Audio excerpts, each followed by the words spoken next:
Coming up on today's show, Ariel Anderssen is a professional submissive BDSM performer and author of the memoir, Playing to Lose: How a Jehovah's Witness Became a Submissive BDSM Model. Welcome to Loving Without Boundaries, where we hear inspiring stories, share actionable advice, and talk about the challenges and the joys of ethical non-monogamy and polyamory. I'm your host, Kitty Shambliss. Coming up, my conversation with Ariel Anderssen.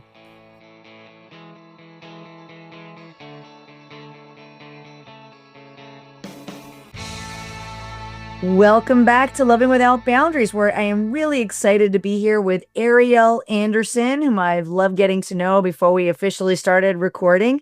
So Ariel, thank you for being here. I'm excited to have a delightful conversation with you.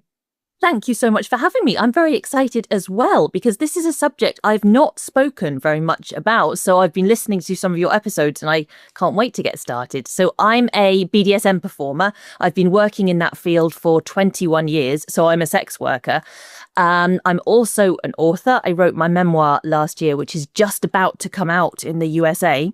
And I am a survivor of a religious cult. I grew up in the Jehovah's Witnesses, which has informed a lot of the choices I've made as an adult, because I grew up with so much guilt, especially around anything sexual, because as with any conservative religion, you're basically given a whole list of things that you're not allowed to do and a very short list of things you are allowed to do. Wow. Yeah. Thank you for just letting me know about a little bit more of your history. Actually, one of my partners grew up Jehovah's Witness, which is interesting because I know for him anyway, they didn't celebrate his birthday. They didn't celebrate any holidays or Christmas. So what's interesting too is neither of his parents now are Jehovah's Witness. So it's almost like I feel like they kind of like messed him up, and which affects his life today with us, because we love the holidays and he doesn't quite get it. And so I just think that's interesting as well. I'm curious, how long were you in that culture, that the cult? I was born into it. So my parents had converted to being Jehovah's Witnesses before I was born. And we stayed in it until I was 14, when the whole family left. So I can't claim credit for having left. I'm honestly not sure if I would have ever left, because it's terrifying doing it, because you lose your whole social group. And if you leave when the rest of your family are still in, it's going to seriously affect your relationship with them, because they're meant to kind of keep their distance from you if you leave. So I'm very glad that I didn't have to leave on my own, because I very much wanted to, but actually leaving any cult is really hard, because they make it hard on purpose, I'm sure. Wow. I know we're getting a little bit off topic, but it's still related, because a lot of people do come to my work here partly because of religious trauma, and myself included, in the sense that I went to 12 years of Catholic school, and that affected me. It certainly didn't feel like a cult per se, but I mean, it definitely was very sex negative, very shamey sort of a culture to be in. I'm curious, was that somewhat traumatic for you and your family to leave? Yeah, it was pretty traumatic to leave, because as a Jehovah's Witness, you're encouraged really not to have close friendships outside the religion. And so when we left, we lost all our close friendships. So I was 14 without really a peer group, and kind of having to start again. At least Jehovah's Witness children are allowed to go to school, whereas in some cults that's not the case. So at least I had some sense of what the rest of the world was like and how it behaved. But yeah, I mean, I celebrated my first Christmas when I was 14, and my first birthday was when I was 14. There was a lot to catch up with, and I'm still somewhat feel a little bit like an alien, just having missed out on a lot of the rites of passage that other people will have gone through. My parents made it worse because they decided we shouldn't have a TV either, and Jehovah's Witnesses theoretically are allowed TV, but we didn't have it. That continues to make me feel quite separate from the people of my generation who all have these TV shows in common, and I just don't. Still feel like I'm trying to catch up now. Yeah, that's interesting. And it helps put things in perspective for me because I remember in my youth, I was upset that they wouldn't let me get Atari to play video games at home. And I felt like an alien because I didn't have that, and all my friends did, but we had a TV. So I was watching all the shows. So it kind of puts that complaint that I had when I was younger in perspective. I'd love to ask one more question before we kind of move on from this topic because I don't think I've ever interviewed somebody, I don't think, out of the 250 episodes who at least told me that they were born Jehovah's Witness and left. What is the thinking to not celebrate holidays and your birthday in that religion?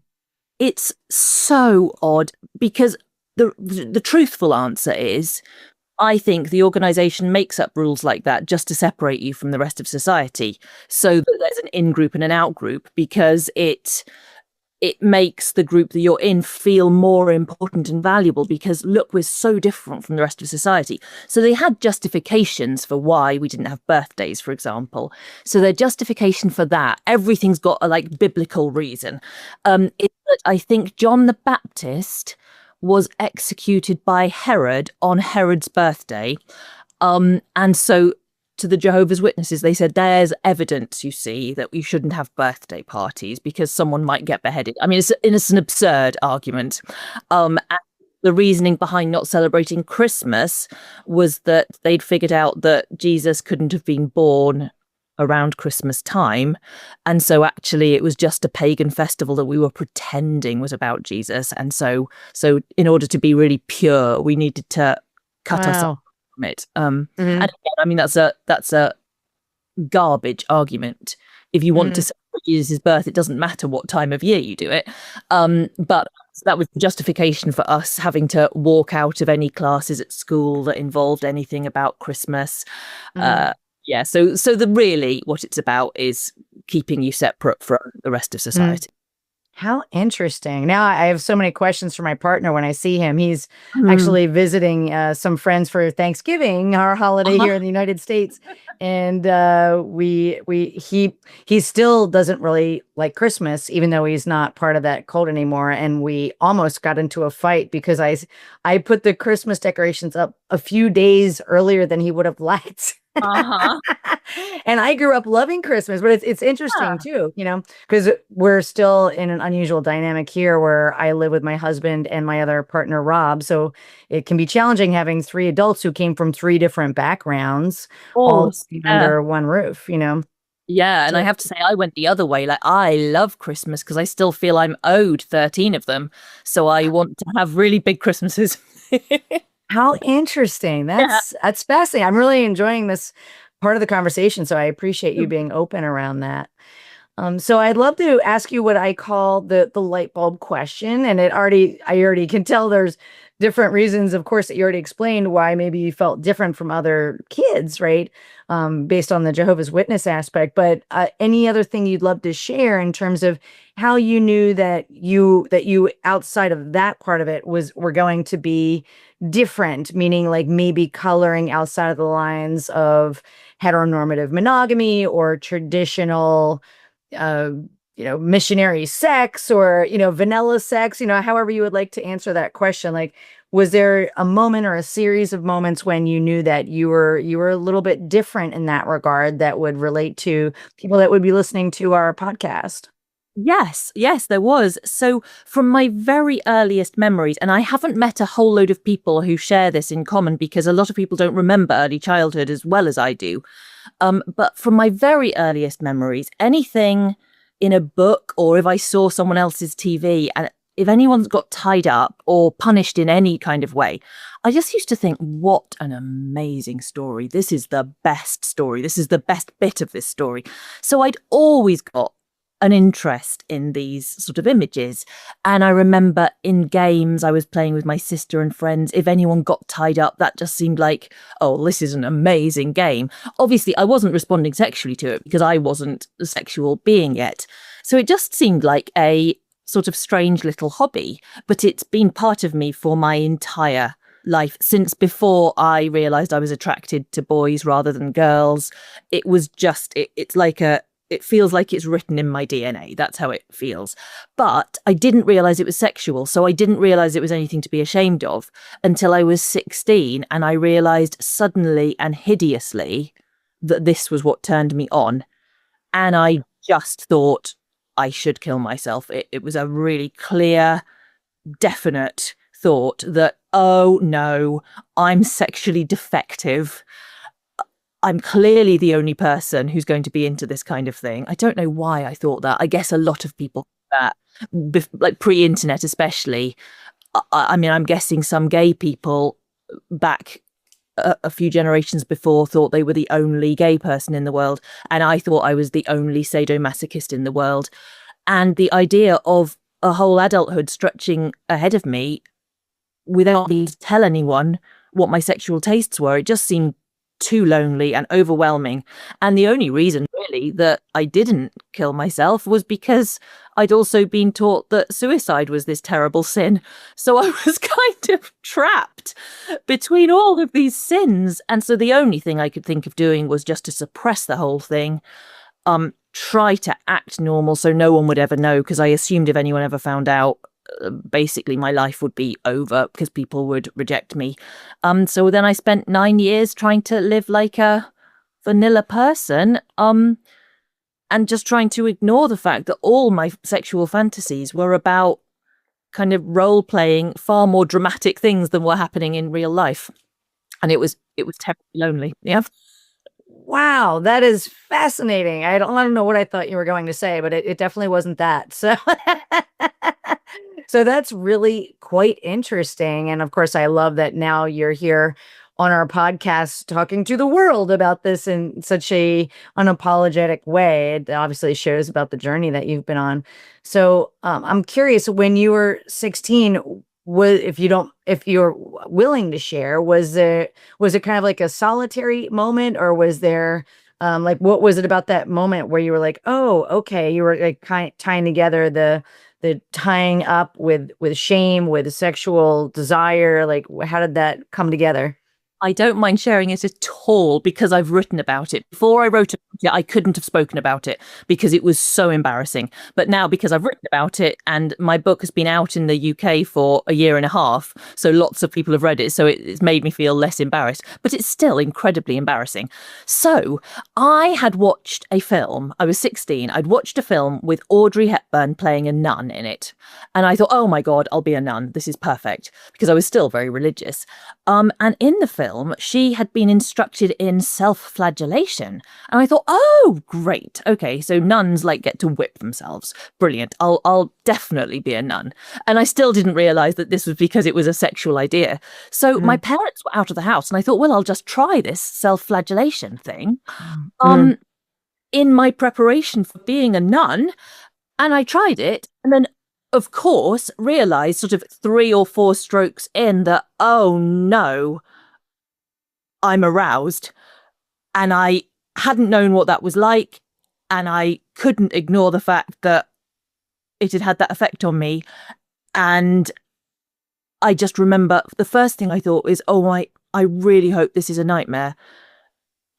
And I waited to wake up. And of course, I didn't wake up. And then that's when I thought, well, okay, if I'm not going to wake up, I'm going to kill myself.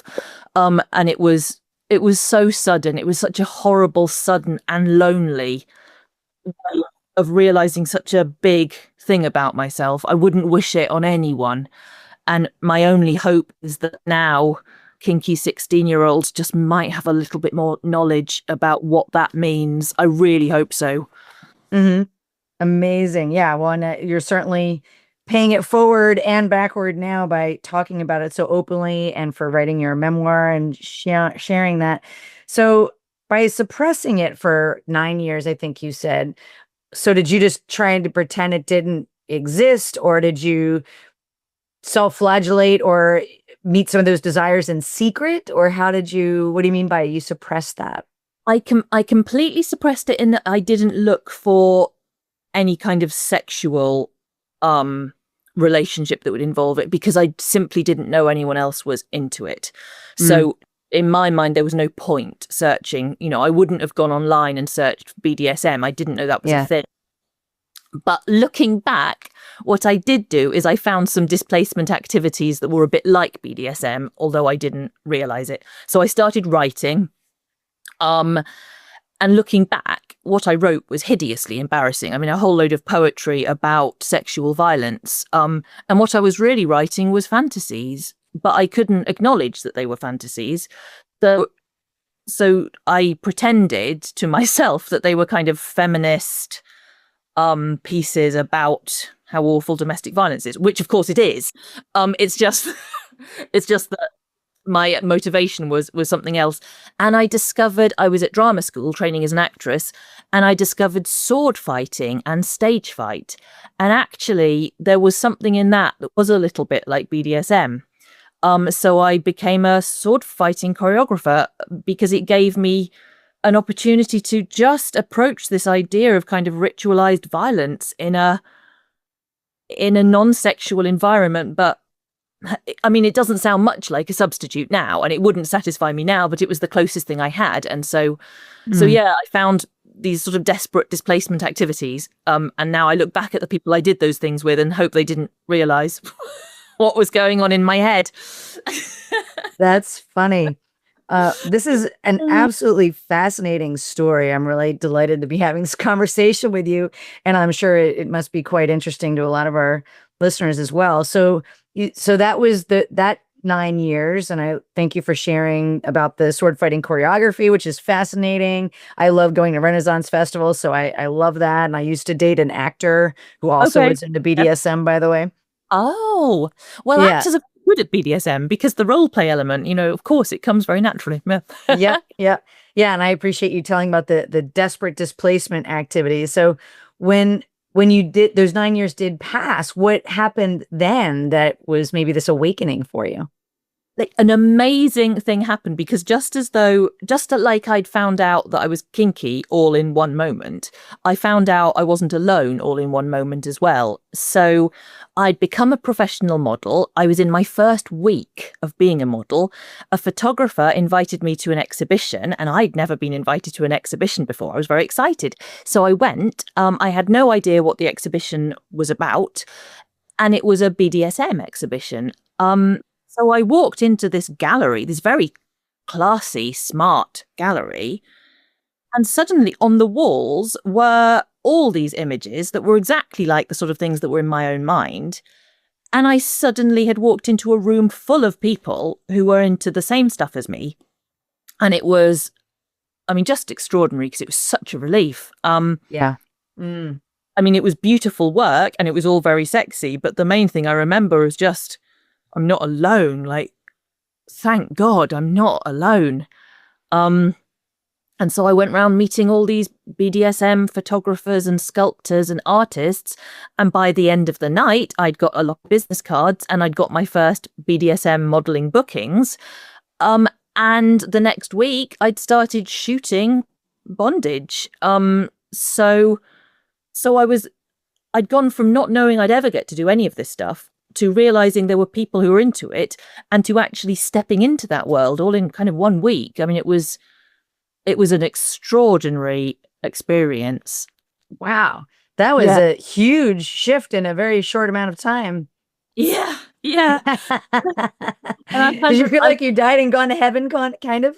Well, yeah. And I wish I could give that experience to everyone. Just the minute you realize that there are other people into the same stuff as you, you can enter that world. Because for many people, that process takes years of kind of building up the courage. But because I was already modeling, it was just such an obvious thing to do, to go and model for these bondage photographers, that, I entered that world very fast. And it was lovely. Within a month, I got kinky friends. And my life completely changed in the best of ways. That is incredible. What an amazing story. And I love how you explained how it just felt like this incredible relief and like heaven on earth, and partly because you found your people, you found your tribe. That is so cool. And when you say BDSM model, do you mean like, say there's leather products and you're the model for the advertisement for things like that? Is that what you mean?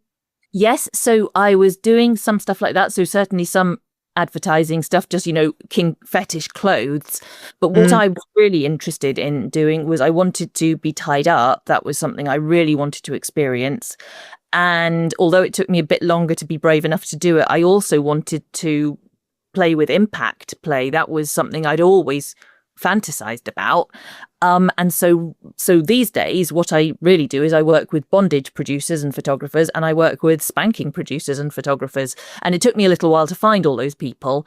But so in the meantime, I did a fair amount of stuff that wasn't quite what I wanted to do. But, yes, like wearing latex and PVC. But that's why these days I'd call myself a performer rather than a model, because so much of what I do is on video, and so much of it is very focused on the activities rather than the look of the clothes I'm wearing. I see. Okay. And thank you for that. And so you're doing modeling, you're doing performing. And when you say performing, obviously you're getting tied up, you're wearing some of the kink fetish clothes. You also mentioned that you're a sex worker. So does that more mean like being tied up, or sometimes they're like pornographic scenes as well, if I can ask? Oh no, of course. Like, I don't shoot hardcore porn. So, if you'd been interviewing me 10 years ago, I wouldn't have said I was a pornographer. I wouldn't have said I was a sex worker. But in the last few years, there's been a movement amongst sex workers to kind of put all pornographic performing, nude modeling, stripping, cam girling, all of this stuff under the umbrella of sex work, because the end result is the same. It's it's giving people orgasms, it's giving people sexual experience. So yeah, I would hesitate to call myself a porn performer if I was around hardcore pornographers, because I think they probably think, get out, you're not. But but I don't want to pretend that what I do is in some way more elevated or less sexual than because if I was into hardcore sex, that's what I would be filming. But as it is, what I'm into is BDSM. So for me, those acts are sex acts, and that's what I'm filming. Got it. Okay. Wonderful. Yeah. Thanks for just explaining that a little bit more. That gives me and I'm sure our listeners a better understanding of all of that, and some honoring of those communities as well. So your book is called Playing to Lose: How a Jehovah's Witness Became a Submissive BDSM Model. Fascinating title. So what was the light bulb moment for your book? Well, during COVID, everyone, of course, was at home, and I had started doing OnlyFans, which is what a lot of models and performers started doing during COVID, because we could film and photograph ourselves from home and carry on making an income. And it was really interesting because I'd been on OnlyFans for several years by that point, but suddenly it was in the news because it was booming, and a lot of people were aware of it for the first time, and a lot of journalists were writing very sex negative pieces about it, about both the people using it as customers and the creators. And I was invited to write an article about it myself, and I have never really received hate mail before. And I got a lot of just furious people who obviously did not want a sex worker to get to speak in a public arena outside of sex work. The fact that I was in publications obviously bothered people. And it made me so angry that they thought we should shut up, basically. And in this field, we are the experts in it. We're the professionals. And I thought, well, I think I want to say more. I think I want to say a whole book. So I wrote one. I love that. Just in the face of the hate mail, it just made you want to rise even higher and get even bigger and stronger with a bigger megaphone. I think that's fantastic. Yeah, it felt like a kind of positive way to deal with just the sort of disgusting comments that I hadn't really realized sex workers got, because it was the first time I'd really experienced it. And knowing that I think about 50% of us view online pornography, and the idea that the people writing the hate mail to people like me very likely also use pornography, but they had this hatred of the people who produce it. It made me really angry. It still makes me angry, but now I write about it and that makes me feel better. Yes, yes, I think that's incredible, and that's an interesting statistic that I'm not surprised that about 50% of people view online porn. I'm one Mm, of them, so is my partner. So yeah. uh, we watch it almost weekly, if not more. So I appreciate the work that you and the other performers do as well. It's a great service to a lot of people. So I think that's fascinating. So when you decided to write the book, did you know right away, like how you were going to frame the book and that concept? And I'd love to understand more about playing to lose, what that Yeah. means. So it did become very clear to me very quickly what I wanted the book to be, the shape of it, because I've got this very dramatic trajectory, really, from this very conservative upbringing, especially sexually, to a point where, I do go around the world doing sex acts with strangers. I mean, depending on your definition of a sex act, but they're sexual for me. Um, and so it was very clear that I wanted to tell that whole story, the whole arc. And playing to lose, what it means is, it was the name of my blog many years ago. And Okay. the point is that I really like role playing. In my personal life, role playing is something I do a lot of. And I construct all these different scenarios. And when I was stage fighting, it was the same. I'd write all these scripts and I'd always make sure I lost, because that's what's hot for me. It's like having this kind of battle and then you lose. Like, I'm the one who gets tied up or punished or captured or whatever. And I like to play as though I'm trying to win, but actually I'm always going to lose. And when I had my first boyfriend, actually, and this was before I ever admitted to being kinky, we used to play chess a lot.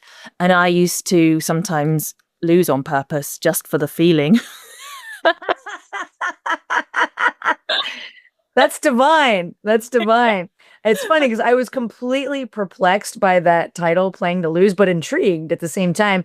And now it makes absolutely perfect sense. The playing, meaning the playfulness, meaning it's, Yeah. instead of work, right? And then the Yeah. playing to lose, because that was kind of your turn on, your kink was, Yes. yeah, to get Oh, caught and to get spanked and yes. yeah, Yes. and punished. Oh man, that is Yeah. now I absolutely love the title now that I understand a little bit better. So thanks for sharing that. Do you still have the blog, by the way? No, I don't, because blogging was a really big thing. And then it wasn't so much. I started a YouTube channel instead, which I still Hmm. have, and that takes a lot more of my time up. And also I found ways of writing in a Hmm. more, because writing a book, it feels a lot more permanent, and I like that feeling. So now when I write, I'm writing a second book at the moment. So blogging as well as on top of that would be too much for me. I see. Yeah, makes sense. So who would you say your book is for? Like if you're thinking about the target audience or the avatar, like who do you think is it aimed at, or also who could benefit from reading your book?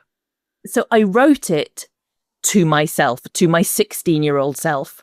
Like, if I could have sent her something, 5 minutes after she found out she was kinky, if this book could have been delivered to her just to tell her it would be okay. That was in my mind, like that very frightened 16-year-old who'd grown up in this unforgiving religion. But as I wrote, of course, it started to expand in my mind, and I dedicated the book to my international kinky family, because in the 21 years I've been working in this field, I've met all these people with stories very similar to mine for different reasons, trying to come to terms with being kinky in a world where that's either people don't know about it or it's quite heavily stigmatized, and eventually finding your community and then creating artwork that you can send back to the next generation so that they can see that they're normal as well and their tastes are legitimate. So I was writing it for kinky people, but it's been really nice in the time it's been out in Europe. I've got a lot of email from readers who aren't kinky, but who had a background in a religious cult, though related to you. So actually, it's had a wider appeal than I originally expected. But yeah, I wrote it for people who'd once felt like their sexuality wasn't okay, because journey into realizing it is it's so valuable, but it's not a journey that everyone manages to complete. I lots of people in their 60s and 70s who still haven't really talked to the people in their lives about their sexual tastes because they're worried about rejection. So I'd like to do my bit to destigmatize and take some of that shame away. Mm-hmm. Yeah, thank you. I think that's a beautiful, beautiful mission. And I'm curious, since you had gotten so much hate mail when you wrote that article, do you get that much hate mail for this book? No, actually. So I guess people don't have to read it. Whereas I guess if my article is in the paper that you always buy, you stumble across it and are offended. But I have had a few emails, and it's very strange, from Jehovah's Witnesses trying to convert me back into the religion. And given that I think I make it very clear in the book that it wasn't good for me and it wasn't good for my family, I do find that quite... I mean, it just seems quite ballsy of them to write and go, you could come back and you wouldn't be allowed to do your job anymore and you wouldn't be allowed to have your sexuality anymore. But come back. You'll love it. It's very strange. That is strange. That is very strange. But you almost have to admire in some weird way the persistence, or the courage it takes, like you said. Yeah, totally. I'm curious, how long did it take you to write this memoir? The first draft, I'm a very obsessive, compulsive kind of person. So the first draft took me 6 weeks because once I started, I became fixated with it. And it turns out I do write quite fast anyway. Like now I'm writing my second book, I realize I am quite just pacey anyway. But then having written the first draft and then a second draft and perfected it, then the process of actually getting it published took forever. I mean, far longer, because I first had to find a literary agent who was accepting of me as a sex worker and the subject matter of my book. Then once I found an agent, we had to find a publisher who was accepting of the material. And that really took a long time. I mean, we got there slow. Congratulations on getting there. So, which leads me to my next question, which is, what would you say is the most rewarding thing, either about writing the book or having it out into the world, and the most challenging? It sounds like some of the most challenging was getting the agent and the publisher, but anything else you'd love to share in that regard? I think one of the most rewarding things, and it almost makes me want to tell everyone to write a memoir, whether they try to publish it or not, but just the act of writing down what happened to you, because inevitably you write about the best things and you write about the worst things, and of course in anyone's life the worst things can be really horrific things. And to write it down and sort of see it in black and white, this is what happened to me and this is how I dealt with it, it's a very cathartic experience. I can see why people write diaries now, because I guess for people it gives them that feeling day to day. And I suppose one of the saddest and most challenging things about it is just realizing that even though books by sex workers have come out and have been successful, I think Stormy Daniels' memoir went into the New York Times top 10, I think. So, it's not like you never hear sex workers' stories, but the experience of trying to get my book published and then trying to even find an American publicist for the American edition that's coming out like next week, it's really hard. Like once you say you're a sex worker, a lot of doors just slam in your face. And I'm glad to know that, because I didn't know that. And it gives me something to kind of fight for. But yeah, it's disappointing and it's challenging. And I really hope whatever work I do now will make it easier for the next sex worker who, the next person with a marginalized sexuality who comes along and wants to publish a book, because I think we all kind of climb on the shoulders of the people who went before. And it's not been an easy ride to get to this point, for sure. And I'm just about to launch into the same thing for book 2. And I'm fascinated to see if it's any easier this time round, because I suspect it probably won't be. How interesting. And some of the topics we've been talking about here is releasing shame, and that even goes hand in hand with the story of trying to find the publicist and the publisher and all of that, the agent. So do you have any words of wisdom or advice or anything that you can share that you can, if for anyone who might be struggling to release shame around their sexuality or what turns them on or how they orient? Does anything come to mind? I was doing a talk earlier this week, and someone asked like how to get rid of their shame. Mm-hmm. And I said, I'm glad I said it, because I sort of said it off the cuff and then realized, no, this is exactly what I think, that I was ashamed. And when I started shooting BDSM, I was still ashamed. I still thought, oh no, does this make me a really dirty kind of person? You know, am I cheating on my boyfriend by going and doing BDSM shoots? Or there was still plenty of shame. And it did take me months and years to work away at that. And the only thing that helped was to keep doing it. And so that's what I would say to anyone, just keep doing it, and it will erode your shame. If you keep doing it, you keep having good experiences, you keep meeting good people who are into the same stuff as you, and you can see that there's nothing wrong with them and there's nothing they should be ashamed of. Eventually it starts to filter down to your own sense of self. But I mean, it's been a really long process, because the kind of programming you get in a religious cult it's very powerful. And so really still this year I've still been working on that sense of just, am I actually dirty? And finally out of it, but it's taken me till the age of 47. So it's a slow process, but it's worth the journey for sure. Mm-hmm. You look amazing, by the way. I never would have guessed that you were 47. I have Botox. It's all good. It's all good. So I've absolutely loved talking to you. So is there any question I didn't ask you, or any message you would like to give our listeners before we start to wrap up our conversation? No, I mean, thank you. You've really given me a lot of opportunity to talk about stuff I've not really talked about in publicizing my book up to now. So I really appreciate it. And I'm loving listening to your existing episodes, because I'm learning so much, because I'm right at the beginning of my kind of non-monogamy journey. So I only looked up the difference between polyamory and non-monogamy yesterday on Google, because I was listening to you. Oh, it's two different things, kind of. So I have many questions, but I'm going to have to listen to more of your podcast to find the answers, which is great, because I'm really enjoying it. Well, good. I'm glad. And one last question from me to you, which is what has been the that mini light bulb moment, or the transition from monogamy into exploring non-monogamy that's happened for you recently? Because it sounds like that's been pretty recent. My husband, bless him, who's lovely and he's better now, but he burned out. He's a BDSM producer himself, and he stopped wanting to do it. So it was a professional disaster for a while. This was about 7 years ago. And it was also a personal disaster, because he didn't want our sex life at all.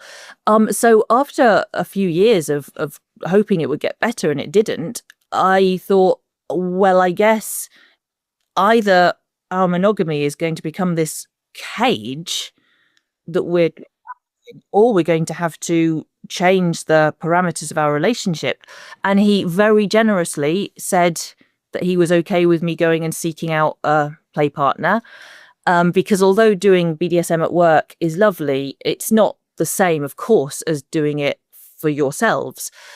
So I did find a play partner and started exploring that, and it was lovely. And eventually my husband started to come back to life sexually, which was really good. And he found a play partner. And so we're still sort of in the process of working out where our parameters are really going to be. And it's like it's like being a plant that's been watered and is sort of coming back to life, and we're going to look different from the way we were when we were fully monogamous. And I'm not sure where it's going to lead, but it's wonderful to discover that, you know, your love can survive challenges and changes. So I suppose that's one thing I would certainly say, is that one thing I've learned in a fairly long marriage is that your needs when you start might not be your needs 10 years down the line or 15 years down the line. And being prepared to renegotiate stuff is really valuable, even though it's really frightening, because it feels like you might lose all of it. And we're very lucky, and I'm really grateful that I'm not still a Jehovah's Witness, because that would not be an option if we were. Yeah. Well, thank you for that. That was beautiful. And how long have you been married? We've been married since 2012, so 12 years, and we were together for 5 years before that. So, okay. Yeah, very cool. Well, I'm excited for you and your husband and the journey that you two have found yourselves on. And I'm delighted that we got to have this conversation and that you've explored and found my podcast. So, yeah, there's a wealth of information there. And of course, I'm here if you need anything. So, yeah, really enjoyed getting to talk to you. thank you. Me too. Like, it's been a delight. So thank you so much for having me. I really appreciate it. You're welcome. Yeah. So for our listeners, where can they get in contact with you or find your book and learn more about you? So my book is Playing to Lose. You can find it on Amazon or any other national book chains. It'll be out by the 2nd of December. I'm on Twitter X as Ariel Anderssen. I'm shadow banned because I'm a sex worker, so it's hard to find me. You have to type in my exact name to find me. I'm on YouTube, Ariel's Twilight Years, where my YouTube channel is mostly advice for models, but I do cover BDSM as well. And my website is arielanderssenauthor.com.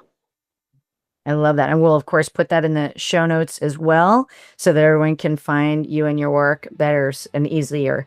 So this has been an incredibly engaging, enlightening, and fun conversation. I really appreciate getting to know you, and I'm happy to have you back on for your next book.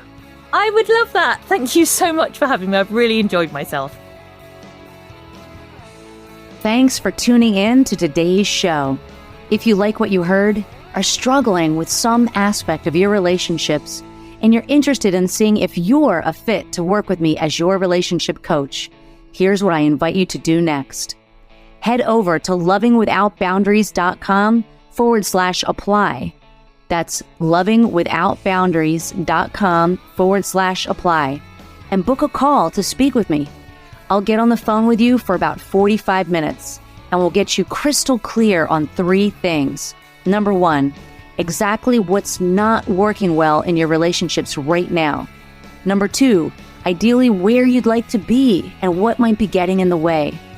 And number 3, the exact strategy to get you there, helping to close that gap. Remember, creating healthy, open relationships does not typically happen by itself. Many often need expert guidance to make it happen. We've helped clients all over the world to feel safe, happy, and secure in open relationships while not losing their mind or their cherished partners. To see if we can help you do the same, head over to lovingwithoutboundaries.com/apply. I'm Kitty Chambliss, and let's talk soon.